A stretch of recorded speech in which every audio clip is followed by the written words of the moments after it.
Hello ಸ್ನೇಹಿತರೆ, ಸಪ್ತಪದಿ ಧಾರಾವಾಹಿಯ ಇಂದಿನ ಸಂಚಿಕೆಯಲ್ಲಿ ನೋಡುವುದಾದರೆ ಮನೆ ಮಂದಿಯವರೆಲ್ಲ ಊಟ ಕೂತಿರ್ತಾರೆ. ಕಾವ್ಯ ಎಲ್ಲರಿಗೂ ದೋಸೆ ಏನೇನ್ ಬೇಕೋ ಆ ತಿಂಡಿ ತಿನಿಸುಗಳನ್ನೆಲ್ಲ ಬಡಿಸ್ತಾ ಇರ್ತಾರೆ. ಈ ಕಡೆ ನೋಡಿದ್ರೆ ಪ್ರಕಾಶ ಅವ್ರ ಹೆಂಡತಿ ಮಾಡೋ ಅಡ್ಗೆಗೋಸ್ಕರ ಕಾಯೋ ಹೊತ್ತಿಗೆ ಅವರು ಬ್ರೆಡ್ ರೋಸ್ಟ್ನ ತಂದಿರ್ತಾರೆ. ನೋಡಿದ್ರೆ ಎಲ್ಲ ಚೀರ್ಸಿರ್ತಾರೆ. ಏನಿದು ನಾಷ್ಟಾನ ಇದು? ಅದ್ರ ಬದಲು ನಾನು ನೆಮ್ಮದಿಯಾಗಿ ಆ ದೋಸೆನೆ ತಿಂತೀನಿ ಅಂತ ಹಾಕೊಂಡು ತಿನ್ಬೇಕಾದ್ರೆ ನಾನು ಮಾಡಿರೋದೇನ್ ತಿಕ್ರಿ, ನಮ್ಮ ಅಡ್ಗೆನ ನಾವು ತಿನ್ಕೊಳ್ಳೋಣ, ಬೇರೆಯವ್ರ ಅಡ್ಗೆ ಎಲ್ಲ ನೀವು ತಿನ್ನಕ್ ಹೋಗ್ಬೇಡಿ ಅಂತ ಹೇಳ್ತಾ ಇರ್ತಾಳೆ. ಆಗ ಅಮ್ಮ ಕಾವ್ಯ ನೀನ್ ಬಡ್ಸು, ನಿಮ್ ಮತ್ತೇನು ಕೇಳ್ಬೇಡ ಅಂತ ಹೇಳಿ ಅವ್ರು ಬಡ್ಸ್ಕೊಂಡು ತಿಂತಾ ಇರ್ತಾರೆ. ಆಗ ಅನಾಮಿಕಾ ನೀನು ಅದನ್ನ ತಿನ್ನಕ್ ಹೋಗ್ಬೇಡ, ಇದನ್ನೇ ತಿನ್ನು ಅಂತ ಹೇಳಿ ಧಾನ್ಯಲಕ್ಷ್ಮಿ ಹೇಳ್ಬೇಕಾದ್ರೆ ಏನಪ್ಪ ಮಾಡೋದು, ವಿಧಿ ಏನು ಮಾಡಕ್ಕಾಗಲ್ಲ ಅಂತ ಅವಳು ತುಂಬಾ ಸಂಕಟ ಪಟ್ಕೋತಾ ಇರ್ತಾಳೆ. ಈ ಕಡೆ ನೋಡಿದ್ರೆ ಕಲ್ಯಾಣವರು ಅತ್ಗೆ ಹೇಳಿ ಅತ್ಗೆ ಅತ್ಗೆ ಹೇಳಿ ಹೇಳಿ ಅಂತ ಸಿಗ್ನಲ್ ಮಾಡ್ತಾ ಇರ್ತಾರೆ. ಆಗ ಕಾವ್ಯ ಸೀದಾ ಹೋಗಿ ಅವ್ರ ಅತ್ತೆಗೆ ಚಟ್ನಿ ಬಡಿಸ್ತಾ, ಅತ್ತೆ ನಾನು ಆಫೀಸ್ಗೆ ಹೋಗೋಣ ಅಂತ ಅನ್ಕೊಂಡಿದ್ದೀನಿ, ನಾನು ಡಿಸೈನರ್ ವರ್ಕ್ ಮಾಡ್ಕೊಳ್ಳ ಅಂತ ಕೇಳ್ತಾ ಇರ್ತಾಳೆ. ಆಗ ಅಪರ್ಣ ತುಂಬಾ ಶಾಕ್ ಆಗಿರ್ತಾಳೆ.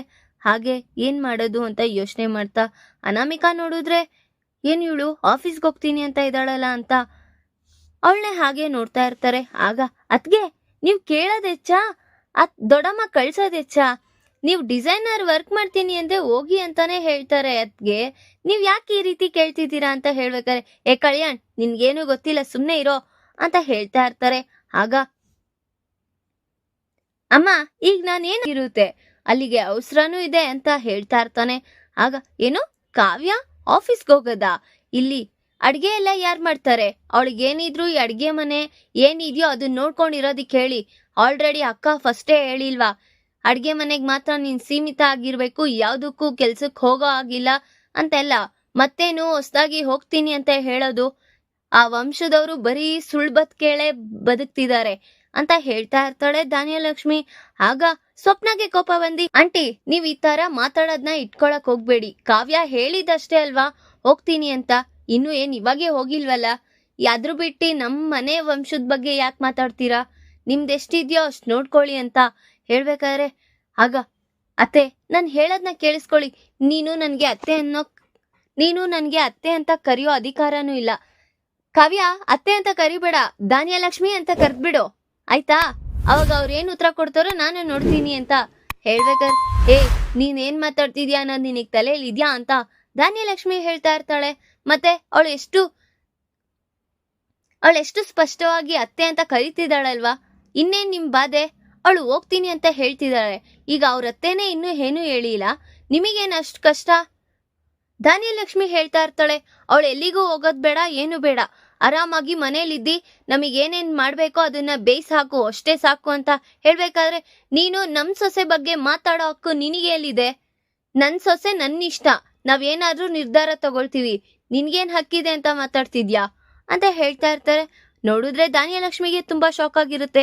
ಕಾವ್ಯಗೂ ಸಹ ಏನು ನಮ್ಮತ್ತೆ ನನ್ ಪರ ಮಾತಾಡ್ತಿದಾರಲ್ಲ ಅಂತ ತುಂಬಾ ಶಾಕ್ ಆಗಿ ಹಾಗೆ ನಿಂತಿರು. ನಾಳೆ ಕಾವ್ಯ ನೀನು ಆಫೀಸ್ಗೆ ಹೋಗ್ತೀಯಾ ಹೋಗು, ನಿನಗ್ ನಾವೇನು ತಡಿಯೋದಿಲ್ಲ, ಆರಾಮಾಗೆ ಹೋಗ್ಬಿಟ್ ಬಾ, ಯಾವ್ದೇ ರೀತಿ ನಿನಗ್ ತೊಂದ್ರೆ ನಾವು ಕೊಡಲ್ಲ ಅಂತ ಅವ್ರ ಅತ್ತೇನೆ ಗ್ರೀನ್ ಸಿಗ್ನಲ್ ಕೊಟ್ಬಿಡ್ತಾರೆ.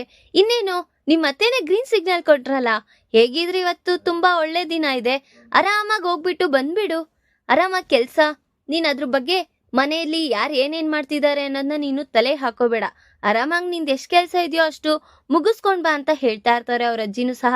ಕಾವ್ಯ ಇವತ್ತಿಂದಾನೇ ಹೊರಡು, ಒಳ್ಳೆ ದಿನ ಚೆನ್ನಾಗಿದೆ ಅಂತ ಅವ್ರ ಅತ್ತೆನೂ ಸಹ ಕಾವ್ಯಂಗೆ ಪ್ರೋತ್ಸಾಹಿಸಿ ಕಳಿಸ್ತಾ ಇರ್ತಾರೆ. ಆಗ ಹೋ ಇಷ್ಟ ದಿವಸ ಏನೂ ಇದ್ದಿರ್ಲಿಲ್ಲ, ಇವಾಗ ಉಟ್ಬಿಟ್ಟಿದೆ ಪ್ರೀತಿ ಸೊಸೆ ಮೇಲೆ ಅಂತ ಹೇಳಿ, ನನ್ ಸೊಸೆ ನನ್ನಿಷ್ಟ, ನಾನು ಯಾವಾಗಾದ್ರೂ ತೋರಿಸ್ತೀನಿ, ನಿನಗೇನಾದ್ರೂ ಕಷ್ಟ ಆಗ್ತೀನಿ, ನೀನ್ ಹೆಂಗ್ ತೋರಿಸ್ಕೊಳ್ತಿದ್ಯೋ ನಾನು ನನ್ನ ಸೊಸೆಗೆ ತೋರಿಸ್ಕೊತೀನಿ ಅಂತ ಅವರಿಬ್ರು ಮಧ್ಯೆ ವಿವಾದಗಳು ನಡೀತಾ ಇರುತ್ತೆ. ಅದನ್ನ ನೋಡಿ ಅವ್ರ ಅಜ್ಜಿ ಅವ್ರಿಗೆ ತುಂಬಾ ಬೇಜಾರಾಗಿ ಕಾವ್ಯ ನೀನ್ ಇದಕ್ಕೆಲ್ಲ ಯೋಚನೆ ಮಾಡ್ಬೇಡ, ಆರಾಮಾಗಿ ನೀನು ಆಫೀಸ್ ಕೊರಡು ಅಂತ ಹೇಳಿ ಕಳಿಸ್ತಾ ಇರ್ತಾರೆ. ಈ ಕಡೆ ನೋಡು ಧಾರಾವಾಹಿಯ ಪ್ರತಿಯೊಂದು ಸಂಚಿಕೆ ತಪ್ಪದೆ ನೋಡಬೇಕಾದರೆ ನಮ್ಮ KTVS 365 ಚಾನಲ್ನ ಈಗಲೇ ಸಬ್ಸ್ಕ್ರೈಬ್ ಮಾಡ್ಕೊಳ್ಳಿ, ಹಾಗೆ ಪಕ್ಕದಲ್ಲಿರುವ ಬೆಲ್ ಬಟನ್ ಅನ್ನು ಪ್ರೆಸ್ ಮಾಡಿ ಅದರಲ್ಲಿ ಆಲ್ ಆಪ್ಷನ್ ಸೆಲೆಕ್ಟ್ ಮಾಡ್ಕೊಳ್ಳಿ, ಇದರಿಂದ ನಾವು ರಿಲೀಸ್ ಮಾಡುವಂತಹ ಸಂಚಿಕೆ ಅಪ್ಡೇಟ್ ನೋಟಿಫಿಕೇಶನ್ ಸಿಗುತ್ತೆ. ಕಾವ್ಯ ಸೀದಾ ಬಂದಿ ಅವ್ರ ಯಜಮಾನ್ರ ಹತ್ರ, ರೀ ಈ ಸೀರೆ ಹಾಕೊಳ್ಳ ಇವಾಗೇನು ಸೀರೆ ಉಟ್ಕೊಂಡು ನೀನು ಎಲ್ಲಿಗೆ ಹೋಗ್ಬೇಕಂತ ಇದ್ಯಾ? ಅದಾ, ಒಂದು ರಾಜ್ಯನ ಆಳೋದಿಕ್ ಹೋಗೋಣ ಅಂತ ಇದೀನಿ ರೀ. ಯಾವ ರಾಜ್ಯ ಅಪ್ಪ? ಆ ರಾಜ್ಯ ಹಾಳಾಗಿ ಹೋಗ್ಬಿಡುತ್ತೆ. ಯಾಕ್ರಿ ಆ ಥರ ಮಾತಾಡ್ತೀರಾ? ನಾನು ಯಾವಾಗಿದ್ರು ಒಳ್ಳೇದನ್ನೇ ಬಯಸೋದು. ಗೊತ್ತಿದ್ದು ಯಾಕ್ರಿ ವ್ಯಂಗ್ಯವಾಗಿ ಮಾತಾಡ್ತೀರಾ ಅಂತ ಹೇಳ್ತಾ ಇರ್ತಾಳೆ. ಮತ್ತೆ ಏನಿದ್ರು ಸ್ಟ್ರೈಟ್ ಫಾರ್ವರ್ಡ್ ಆಗಿ ಹೇಳೋದನ್ನ ಇಟ್ಕೋ, ಅಡ್ಡದಿಡ್ಡಿ ಹೇಳೋದಲ್ಲ. ಏನು ಇಲ್ಲ, ಆಫೀಸ್ಗೆ ಬರೋಣ ಅಂತ ರೆಡಿ ಆಗ್ತಾ ಇದ್ದೀನಿ. ಏನು, ನೀನು ಆಫೀಸ್ಗ? ಈಗ ಎಂತಕ್ಕೆ? ಅತ್ತೆಯವರೇ ಹೇಳಿದ್ರು ಆಫೀಸ್ಗೆ ಹೋಗು ನೀನು ಅಂತ. ಏನು, ನಮ್ಮಮ್ಮನ? ನಮ್ಮಮ್ಮ ಆ ರೀತಿ ಹೇಳೋ ಚಾನ್ಸೇ ಇಲ್ಲ. ನೀನು ರಾತ್ರಿ ಕನ್ಸ್ಕೊಂಡಿದ್ಯಾ ಅನ್ಸುತ್ತೆ ಕಳಾವತಿ. ಅದಕ್ಕೆ ನೀನು ಈಗ ಆಫೀಸ್ಗೆ ಹೋಗ್ತೀನಿ ಅಂದ್ಕೊಂತಿದ್ಯಾ? ಚಾನ್ಸೇ ಇಲ್ಲ. ಸ್ವಲ್ಪ ಕಣ್ಬಿಟ್ಟು ಯೋಚನೆ ಮಾಡಿ ನೋಡು. ನಮ್ಮಮ್ಮ ಆ ರೀತಿ ಹೇಳಲ್ಲ. ನೀವು ಹೇಳಲ್ಲ ಅಂತ ಹೇಳ್ತಿದ್ದೀರಲ್ವಾ, ನಿಮಗೆ ಡೈರೆಕ್ಟಾಗಿ ಅತ್ತೆ ಹೇಳೋ ಮಾತನ್ನ ನೀವು ಕೇಳಿಸ್ಕೊಂಡ್ರೆ ಜೀರ್ಣ ಆಗುತ್ತಾ ನಿಮಗೆ? ನೀನು ಏನು ಹೇಳ್ಕೋತೀಯೋ ಹೇಳ್ಕೊ, ನಮ್ಮಮ್ಮ ಆ ರೀತಿ ನಿರ್ಧಾರ ತಗೊಂಡಿರಲ್ಲ ಅಂತ ಹೇಳಿ ಕಾವ್ಯನ್ಗೆ, ಸರಿ ಆಯ್ತು, ನೀನೀಗ ಇದನ್ನ ನಿರೂಪಿಸ್ತೀನಿ ಅಂತ ಹೇಳ್ತಾ ಇದೆಯಲ್ಲ, ಸರಿ ನಿನ್ನಿಷ್ಟ ಬಂದಿದ್ದು ಸೀರೆ ಉಟ್ಕೋ ಅಂತ ಹೇಳಿ ಇನ್ನು ಅವಳು ಉಟ್ಕೊಳ್ಳೋಕ್ಕೆ, ಸರಿ ನೀವು ಹೊರಗೆ ಹೋಗಿ ಒಂದು 5 ನಿಮಿಷ ಬಂದ್ಬಿಡ್ತೀನಿ, ನಿಮಗೇನು ಬೇಕು ಉತ್ತರ ಅಲ್ವಾ, ನಾನೇ ಇಮಿಡಿಯೇಟ್ಲಿ ಕೊಡಿಸ್ತೀನಿ ಅಂತ ಹೇಳಿ ಇನ್ನ ಸೀರೆ ಉಟ್ಕೊಳಕ್ ಹೋಗ್ತಾ ಇರ್ತಾಳೆ. ಈ ಕಡೆ ನೋಡಿದ್ರೆ ರಾಜ್, ಏನು ಇವಳು ಆಫೀಸಿಗೆ ಬರ್ತಾಳಂತ. ನಾನು ಅನ್ಕೊಳ್ಳೋ ಕೆಲಸ ಏನಾಗುತ್ತೆ?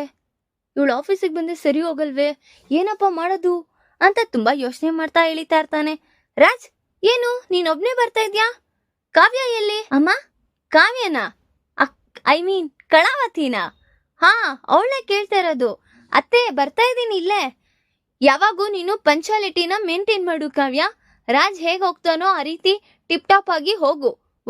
ಸರಿ ಇದೆ ನಿನ್ ಸೀರೆ. ಯಾವಾಗಿದ್ರು ನೀನು ಈ ಮನೆ ತಕ್ಕ ಸೊಸೆನೆ, ಕರೆಕ್ಟ್ ಆಗಿ ಮೇಂಟೈನ್ ಮಾಡೋ ಜವಾಬ್ದಾರಿ ನಿಂದು ಅಂತ ಹೇಳಿ ಕಳಿಸ್ತಾ ಇರ್ತಾರೆ. ಅಮ್ಮ, ಏನ್ ನೀನ್ ಈ ತರ ಮಾತಾಡ್ತಿದ್ಯಾ? ಏನ್ ಮಾಡ್ಲೋ?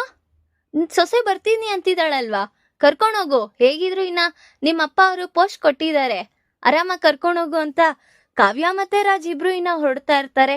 ಆಗ ಕಾವ್ಯ ಮತ್ತೆ ರಾಜಿನ ಸೀದಾ ಅಲ್ಲಿಂದ ಬರ್ತಾರೆ. ಯಾಕ್ರಿ ನಂಬಕ್ ಆಗ್ತಾ ಇಲ್ವಾ? ಅತ್ತೆ ಗ್ರೀನ್ ಸಿಗ್ನಲ್ ಕೊಟ್ಟಿರೋದು ಈಗ ಗೊತ್ತಾಯ್ತಾ ಯಾಕೆ ನಾನು ಬರ್ತೀನಿ ಅಂತ ಹೇಳಿದೆ? ನೀನೇನೋ ನಮ್ಮ ಅಮ್ಮನ್ನ ಮಾಯ ಮಾಡ್ಬಿಟ್ಟಿದ್ಯಾ ಕಳಾವತಿ. ಇಷ್ಟ ದಿವಸ ನಮ್ಮಮ್ಮ ಯಾವುದೇ ರೀತಿ ನಿರ್ಧಾರ ತಗೊಂಡ್ರು ಸರಿಯಾಗಿ ತಗೊಳ್ತಿದ್ರು. ಇವತ್ ಯಾಕೋ ಏನೋ ಡೌಟ್ ಹೊಡಿತೈತೆ. ನೀನೇ ಏನೋ ಮಾಯ ಮಾಡಿದ್ಯಾ. ಛೇ, ನಾನ್ ಯಾಕ್ರಿ ಮಾಯ ಮಾಡ್ಲಿ? ಜಸ್ಟ್ ಅತ್ತೆನೇ ಹೇಳಿದ್ರು ನಾನು ರೆಡಿಯಾಗಿ ಬರ್ತಾ ಇದ್ದೀನಿ. ಈಗ ನಡೀರಿ ಕಾರ್ ಹತ್ರಿ ಹೋಗೋಣ ಅಂತ ಹೇಳ್ತಾ ಇರ್ತಾಳೆ.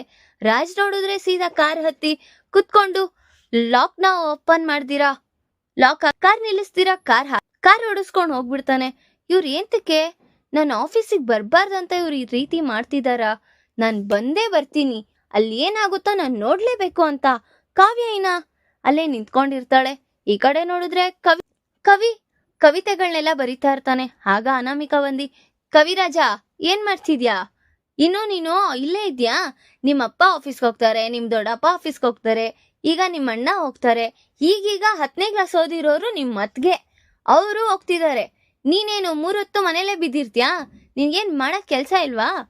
ಏನ ನಮಿಕಾ ಈ ರೀತಿ ಮಾತಾಡ್ತಿದ್ಯಾ? ಮತ್ತೆ ನನಗೂ ಬೇಜಾರಾಗುತ್ತೆ ಕಲ್ಯಾಣ್. ನೀನು ಆರಾಮಾಗಿ ಆಫೀಸ್ಗೆ ಹೋಗಿ ಬರ್ಬೇಕು. ಯಾಕೆ ನಿನ್ಗೇನು ಮಾಡಕ್ ಕೆಲ್ಸ ಇಲ್ವಾ? ಈಗ ನೀನ್ ಏನಾಯ್ತು? ನಾನು ಅದಕ್ಕೆ ಕೋ ಡೈರೆಕ್ಟರೇ. ನೀನ್ ಯಾಕೆ ಈ ರೀತಿ ಮಾತಾಡ್ತಿದ್ಯಾ? ಇಲ್ಲ, ನೀನು ಮನೇಲಿರೋದು ಸರಿಯಲ್ಲ. ಆರಾಮಾಗಿ ನೀನು ಎಲ್ಲರ ರೀತಿನೂ ಆಫೀಸ್ಗೆ ಹೋಗು. ನನಗೆ ಅಲ್ಲಿ ಅವಶ್ಯಕತೆ ಇರಲ್ಲ. ಮತ್ತೆ ಕಾವ್ಯಂದೇನಿದೆ ಅವಶ್ಯಕತೆ? ಅವರಾದ್ರೆ ಡಿಸೈನರು, ಅವ್ರಿಗೆ ಅಲ್ಲಿ ಇರ್ತಾರೆ ಜನಗಳು ಬೇಕು, ಅದಕ್ಕೆ ಅವ್ರು ಹೋಗಿದ್ದಾರೆ. ಈಗ ನಾನು ಹೋಗಿ ಏನ್ ಮಾಡ್ಲಿ? ಸುಮ್ನೆ ಎಲ್ಲರ ಮಕ್ಕ ನೋಡ್ಕೊಂಡು ನಿಂತ್ಕೊಳ್ಳ? ಯಾಕೆ ನಿಮ್ಗೆ ವರ್ಕೇ ಇರಲ್ವಾ? ಇರಲ್ಲ ಅಂತಾನೆ ನನ್ ಮನೇಲಿರೋದು. ಅಷ್ಟ್ ಜನ ಹೋಗ್ಬೇಕಾದ್ರೆ ನಾನ್ ಯಾಕೆ ಹೋಗ್ಲಿ?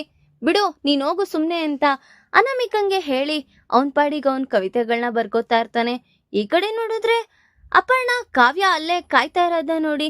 ಹೇಯ್ ಅಂದಾಗ, ಹಾ ಅತ್ತೆ, ಎಂತಕ್ ಹೊರ್ಗಡೆನೆ ನಿಂತಿದ್ಯಾ? ಕ್ಯಾಬ್ಗೋಸ್ಕರ ಕಾಯ್ತಾ ಇದ್ದೀನತ್ತೆ. ಯಾಕೆ ರಾಜ್ ಕರ್ಕೊಂಡೋಗಿಲ್ವಾ? ಟೈಮ್ ಆಯ್ತು ಅಂತ ಅವ್ರು ಹೊರಟ್ಬಿಟ್ರು, ನಾನ್ ಕ್ಯಾಬ್ಗೋಸ್ಕರ ಕಾಯ್ತಾ ಇದ್ದೀನಿ ಅಂತ ಹೇಳ್ತಾ ಇರ್ತಾರೆ. ಆಗ ಯಾವ ಕ್ಯಾಬ್ ಬೇಡ, ಏನು, ನಿನ್ಗೆ ಶೇರ್ ಆಟೋ ಗೊತ್ತಿದ್ಯಲ್ಲ, ಆರಾಮಾಗಿ ಹತ್ತು ಹೋಗ್ಬೋದಲ್ಲ, ನಿನ್ಗೆ ಅಭ್ಯಾಸ ಇದೆ ಅಂತ ಧಾನ್ಯಲಕ್ಷ್ಮಿ ಹೇಳ್ತಾ ಇರ್ತಾಳೆ. ನನ್ ಸೊಸೆ ಯಾವಾಗಿದ್ರು ಹೈಫೈ ಆಗಿರ್ಬೇಕು. ಕಾವ್ಯ ಇರು 1 ನಿಮಿಷ ಅಂತ ಹೇಳಿ ಅವ್ರ ಕಾರ್ ಕೀನ ಎತ್ಕೊ ಬಂದಿ ತಗೋ, ನನ್ ಕಾರ್ನ ತಗೊಂಡೋಗು ನೀನು ಆರಾಮಾಗಿ. ಇನ್ನ ನೀನು ಕಾರಲ್ಲೇ ಹೋಗ್ಬೇಕು, ಕಾರಲ್ಲೇ ಬರ್ಬೇಕು. ಯಾರೋ ಏನೋ ಮಾತ್ ಹೇಳ್ತಾರೆ ಅಂತ ನೀನ್ ಅದಕ್ಕೆಲ್ಲ ತಲೆ ಕೆಡ್ಸ್ಕೊಬೇಡ. ನಿಂದ ಎಷ್ಟ್ ಕೆಲ್ಸ ಇದೆ ಆರಾಮಾಗಿ ಹೋಗು, ಅಲ್ಲಿ ವರ್ಕ್ ಎಷ್ಟಿದೆ ಮುಗಿಸ್ಕೊ, ಸೀದಾ ಮನೆಗ್ ಬಾ. ಅಷ್ಟ್ ಬಿಟ್ರೆ ಬೇರೆ ಇನ್ನೇನು ತಲೆಗೆ ಹಾಕೋಬೇಡ.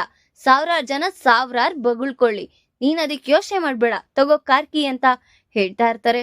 ಅತ್ತೆ ನನೀಗ ನಂದೇ ಹೇಳ್ತಾ ಇರೋದು, ನಾನೇ ಹೇಳ್ತಾ ಇರೋದು, ತಗೊಂಡೋಗು. ಹೊರ್ಗಡೆ ಯಾದಗಿರಿ ಇರ್ತಾನೆ, ಅವ್ನ್ ಕೊಡು, ಡ್ರೈವ್ ಮಾಡ್ತಾನೆ, ಆರಾಮಾಗಿ ಹೋಗ್ಬಿಟ್ ಬಾ. ಹೇಳ್ತಾ ಇದ್ದೀನಿ, ನಿನಗೆ ಇದ್ರಕ್ಕಿಂತ ಲಕ್ಸುರಿ ಕಾರೇ ಕೊಡಿಸ್ತೀನಿ.